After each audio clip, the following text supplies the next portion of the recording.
দ্বাদশ জাতীয় সংসদের তুলনায় ত্রয়োদশ জাতীয় সংসদে সংরক্ষিত নারী আসনে কোটিপতি সংসদ সদস্যের সংখ্যা বেড়েছে উল্লেখযোগ্যভাবে। একই সঙ্গে কমেছে স্বল্প সম্পদশালী প্রতিনিধিদের হার।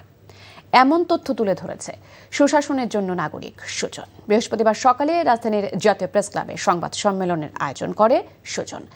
এই সংবাদ সম্মেলনে সুজনের বিশ্লেষণ অনুযায়ী সংরক্ষিত নারী আসনে নির্বাচিত 50 জন সংসদ সদস্যের মধ্যে 37 জনের সম্পদের পরিমাণ কোটি টাকারও বেশি।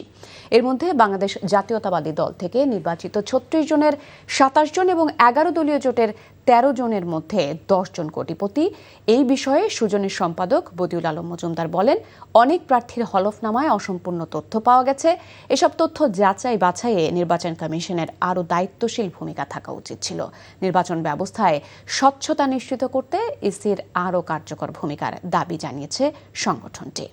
তথ্য দেওয়া হয়নি, এটা নির্বাচন কমিশনের দায়িত্ব ছিল এটা নিশ্চিত করা সবাই যেন তথ্য দেয়। এবং আমরা অতীতে দেখেছি এই যে আয়কর বিবরণী দেওয়া হয় না, আয়কর বিবরণী দেওয়াটা বাধ্যতামূলক। আয়কর বিবরণী যদি না দেয় তাহলে মনোনয়নপত্র অসম্পূর্ণ এবং সেই মনোনয়নপত্র বাতিল হওয়ার কথা।